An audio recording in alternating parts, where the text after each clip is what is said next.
Bonjour, bienvenue dans XP numéro 3, l'émission qui parle de RPG. Et ça, je sais que ça vous parle. Je me présente. Non, je me présente pas, ça vous en avez rien à foutre. Tout de suite, on va passer aux news. Salut tout le monde. Je suis un peu en retard, les grèves, tout ça. Bienvenue dans XP numéro 3, l'émission qui parle aux rôlistes. Aujourd'hui, au sommaire... Maintenant tu vas aller voir le mec là-bas qui joue à Suikoden 4. Qui joue à Suikoden 4, le 4. Le 4. Tu lâches ta manette, toi, ok? T'arrêtes maintenant. Tu fais un reset. Maintenant, on va passer aux news.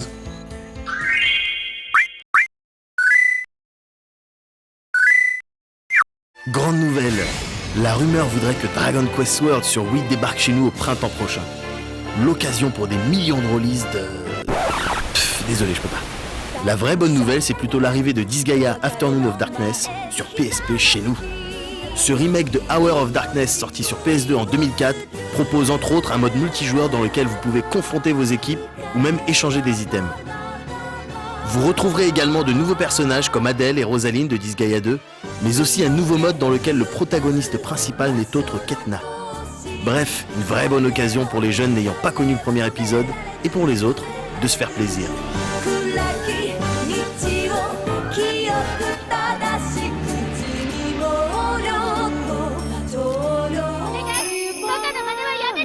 Après le gros succès du remake de FF3, Square Enix aurait été bête de ne pas remettre ça. Le 20 décembre est donc sorti sur DS Final Fantasy IV, un des volets les plus marquants de la série. À l'instar de Final Fantasy III, ce remake propose de grosses cinématiques et des graphismes tout en 3D. Wow, la grosse news. Mais aussi des voix digitalisées, une utilisation sympathique des deux écrans de la console et probablement 2-3 donjons et autres quêtes annexes en plus.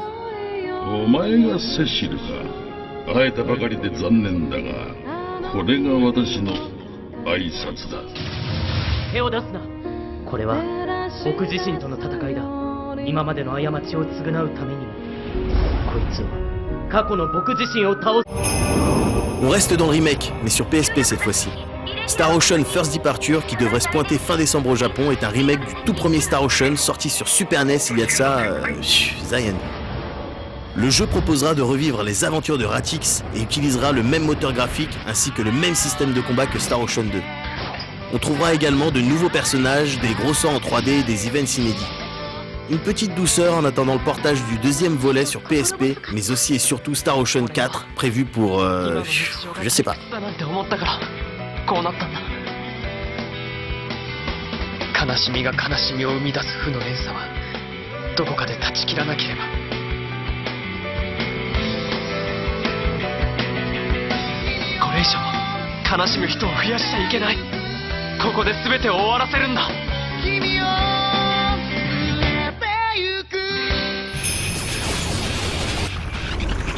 Pour terminer, et histoire de s'en mettre un petit peu plein la gueule, des images que vous avez probablement déjà vues. En tout cas, j'espère pour vous. Il s'agit des versions longues des trailers de FF13 et Versus 13.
Même si ces vidéos de moyenne qualité ne nous en apprennent pas beaucoup sur le game system, on peut d'ores et déjà dire, sans être trop déconnant, que ces titres bénéficieront de cinématiques qui défoncent.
Waouh! On en est déjà à la 3e émission. Ou on en est que à la 3e. Enfin bon, moi j'aime bien ce chiffre 3. Je sais pas, il a quelque chose de particulier, quoi. Là, c'est la 3e émission. On a un 3e jeune qui a rejoint le Role-Playing Gang. T'as quoi encore? T'as la Trinité divine, hein, tu sais, tout ça, tous les trucs comme ça. Le chiffre 3, t'as les plans à 3, c'est ça. Sympa, je te dis. Et puis t'as aussi et surtout la Triforce. Attends, Zelda, tout ça. D'ailleurs, c'est marrant. Ça me rappelle Halloween dernier. Avec Célami et Oblivion, on avait décidé d'aller faire du porte-à-porte pour avoir des bonbons. Pour le coup, on s'était déguisé en personnage de Zelda. Vous savez, Ganondorf, Link et Zelda, là. Bon, ça faisait pas peur, hein, et puis c'était super cheap. Mais on rigolait bien.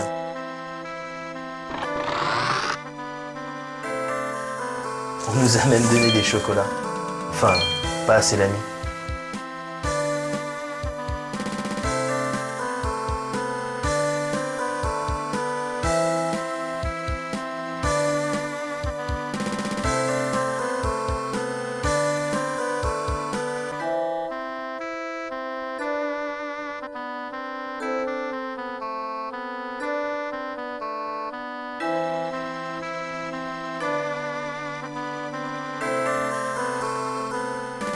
Et à un moment donné, on a croisé une maison qui nous plaisait bien. Alors on a sonné. Et là, comme par magie, la porte s'est ouverte toute seule. Par terre, il y avait des lignes de bonbons. Alors nous, on les a suivies. Au bout d'un moment, les lignes se séparaient. Alors on a pris chacun un chemin. On s'est dit qu'il y avait peut-être des trésors au bout, comme dans un donjon. Et effectivement, on s'était pas planté. Moi, j'ai trouvé un pur jeu sur Wii. Je l'oublierai jamais.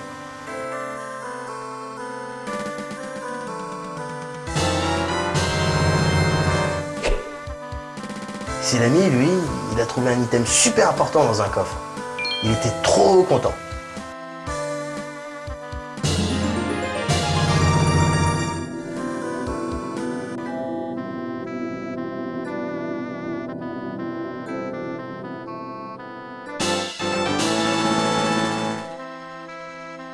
Et Oblivion, on sait pas trop ce qui s'est passé.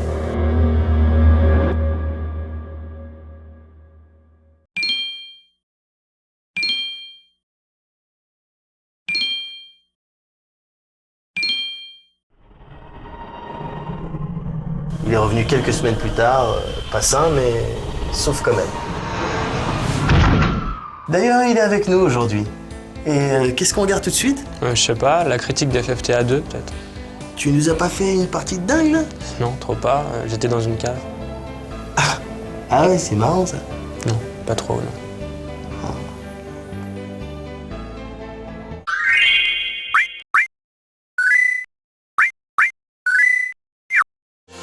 Lorsqu'on chuchote à l'oreille du jeune rôliste les initiales FFT, on assiste parfois à des réactions étranges. Les pupilles se dilatent, les muqueuses s'humidifient et les tétons commencent à pointer. Chez certains sujets, en zoomant sur un coin de la bouche, on pourra même constater un filet de bave naissant. Lors de la sortie du premier FFTA sur GBA, même si le jeu était de très bonne facture, je dois avouer que j'étais un peu déçu. Mais c'est pas grave, avec ce FFTA 2, je retrouverai probablement Mute, Ritz, Montblanc et tous mes potes de clan. Ah ben, non, merde. Qui ne donnerait pas un œil, un rein ou un membre de sa famille pour pouvoir squatter ne serait-ce que quelques heures sur Ivalice? Lusso, un jeune enfant obligé de ranger la bibliothèque de son école, tombe sur un livre des plus étranges. Quelques secondes après l'ouverture de ce dernier, le jeune écolier se voit transporté dans un monde dont il ignorait jusqu'alors l'existence.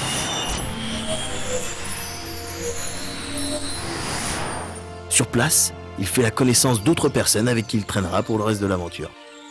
Vous l'aurez compris, FFTA 2 bénéficie d'un scénario plus que moyennement développé.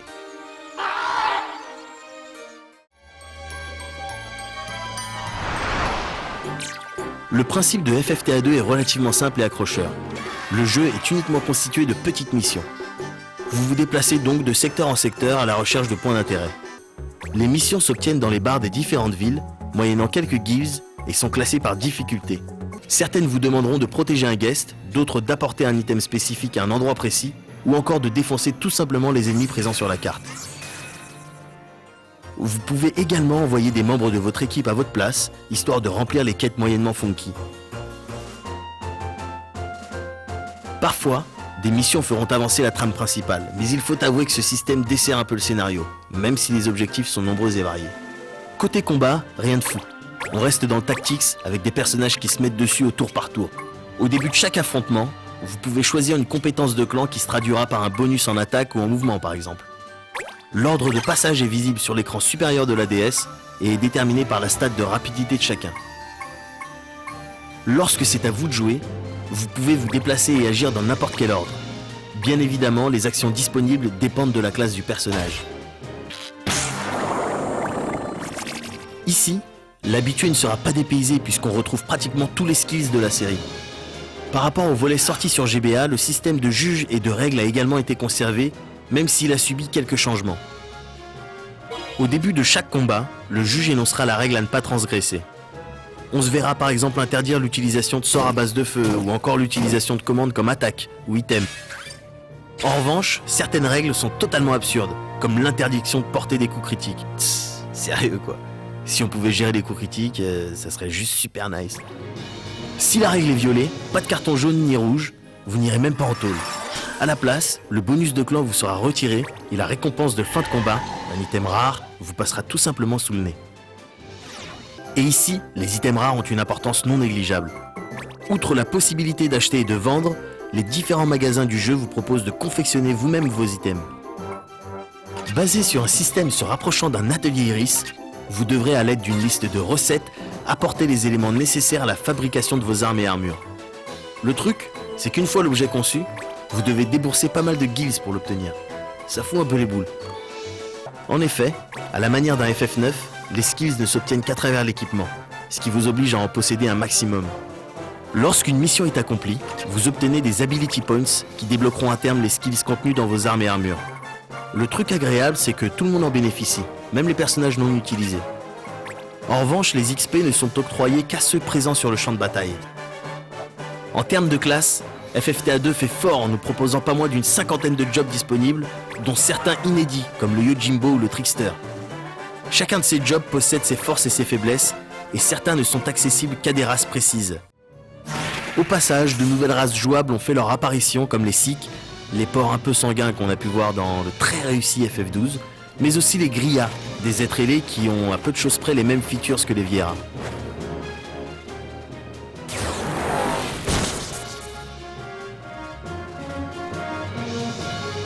Le dernier aspect un peu frais de FFTA 2, c'est ce système d'enchères. À certaines périodes de l'année, des enchères sont tenues afin de déterminer qui est le boss de quel secteur. Le tout se déroule à travers un mini-jeu assez amusant et vous permet surtout d'obtenir des items sympathiques et de nouvelles recrues dans les régions que vous possédez.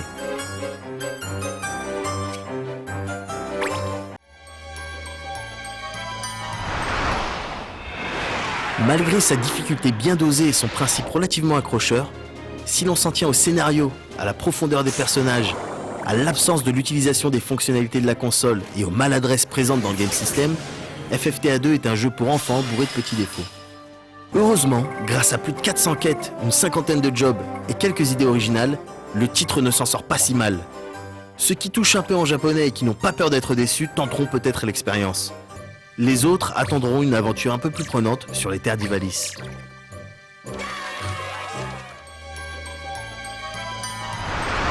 On vous en avait parlé dans la dernière émission, et là, on vous sort la critique. Mass Effect, c'est tout de suite.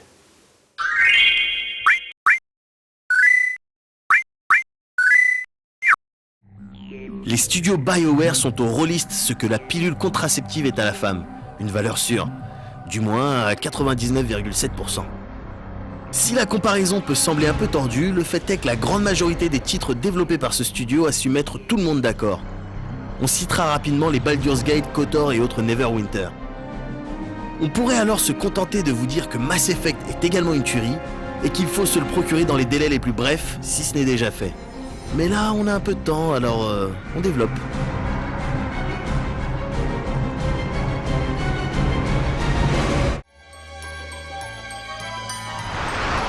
Vous pourriez commencer l'aventure en sélectionnant le profil par défaut du commandant Shepard. Mais passer par la case customisation est bien plus cool. Après avoir façonné votre visage à votre image, ou pas, vous déterminerez la classe ainsi que 2-3 éléments de background qui définissent votre perso. Et voilà. Avouez que c'est super ressemblant, non? Non? Ah. Bon, bref. Après une mission éclair sur Eden Prime et quelques events qui posent les bases de l'intrigue, vous vous voyez consacré Agent Spectre. Un titre extrêmement honorifique, puisque vous êtes le premier humain à en bénéficier, et surtout très pratique, puisque vous avez à peu près tous les droits, dont celui de foutre le bordel au sein de votre galaxie. Ça tombe bien, c'est cette même galaxie que vous allez devoir sauver.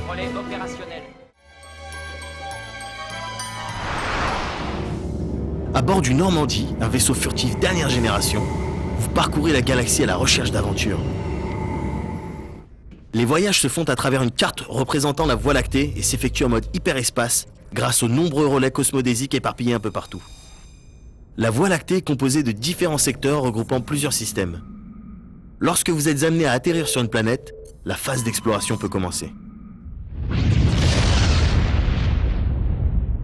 Le premier contact avec le sol se fera à l'intérieur du Mako, un véhicule ultra maniable, idéal pour les environnements moyennement accueillants. En plus d'un armement lourd, le Mako dispose de petits réacteurs lui permettant de mieux évoluer dans les zones escarpées. Même si la grande majorité des planètes visitées n'est constituée que de roches, les différentes atmosphères suffisent à vous mettre dans l'ambiance. Wow, nice. Bien heureusement, Mass Effect n'est pas un jeu d'exploration, sinon on se ferait bien chier. Et lorsque ça chauffe, vous et vos coéquipiers devrez en venir aux mains.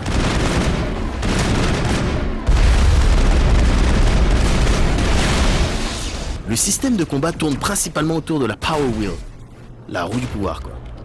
Cette dernière vous permet à vous et à vos camarades de changer de type d'arme en plein combat, mais aussi et surtout d'utiliser les différentes aptitudes de chacun. Parmi ces compétences, on trouve entre autres les pouvoirs biotiques, qui lorsqu'utilisés par un adepte expérimenté peuvent repousser violemment un ennemi, ou même le faire léviter afin que les autres puissent le remplir comme il se doit. Vous pouvez également, grâce à la croix directionnelle, donner des ordres de base à vos camarades, comme se mettre à couvert ou attaquer une cible précise, mais il faut avouer que ce système ne fonctionne pas toujours correctement.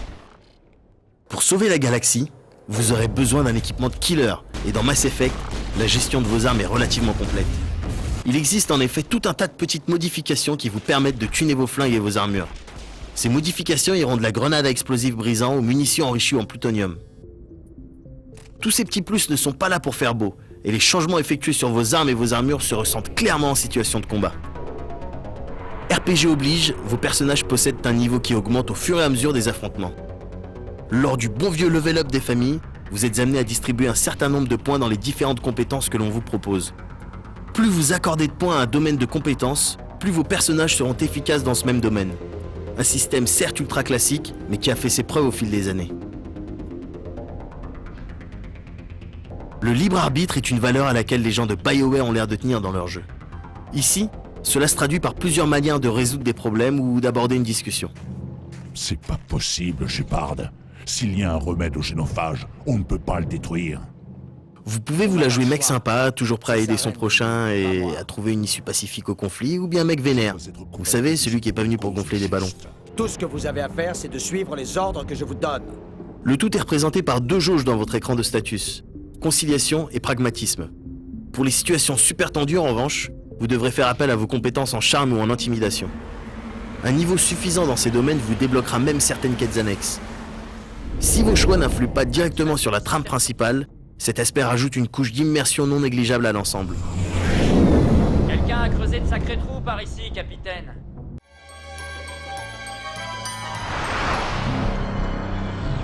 Malgré une IA vraiment faible des ennemis, quelques maladresses dans le système de combat et une durée de vie un peu légère, Mass Effect n'a pas vraiment de défaut. Le titre est visuellement époustouflant, le background est tout simplement monstrueux, le doublage en français est à l'opposé de ce qu'on a pu faire sur Blue Dragon, et les dialogues sont très nombreux, tous parlés et appuyés par une synchro labiale plus que correcte. Pour une fois, l'intérêt de se lancer dans un New Game Plus est vraiment présent, ne serait-ce que pour voir les autres fins ou jouer une autre classe. Bref, les superlatifs manquent, mais l'idée principale est là. Si vous avez une 360 et que vous aimez l'espace, le RPG, l'amour, la vie, les fleurs, les barbecues entre amis, la levrette, peu importe en fait, procurez-vous Mass Effect. Vite. Non, pas à Noël ou demain. Là, maintenant, là. Mass Effect. Vite. Tout de suite. Allez. Ça s'arrête là. Après ça, plus rien. Plus le moindre signal. And now, les sorties of the month. Mais dis-moi, t'es allé au English Institute of Washington? Non, en revanche, j'ai ma English Prostitute of Bangkok. Hi, mister. You know, me love you long time. So good, so big. You're so good, you're so big. $15, please. $15. Non, tu vas là-bas. Give, Non, va là-bas. give me my money. I want my money. S'il te plaît, va là-bas. I want my money. Retourne là-bas. Fuck you, fuck you, fuck you.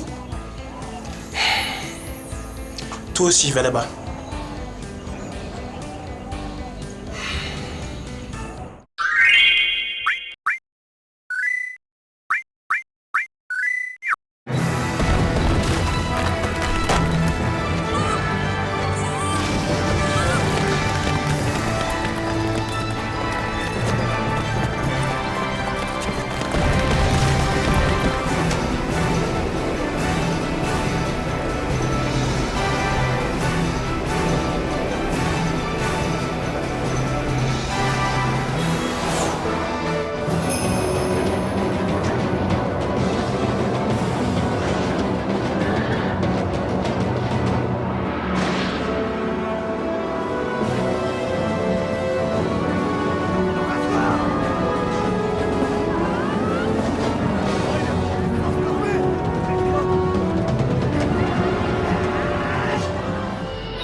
Yeah, c'était uber nice.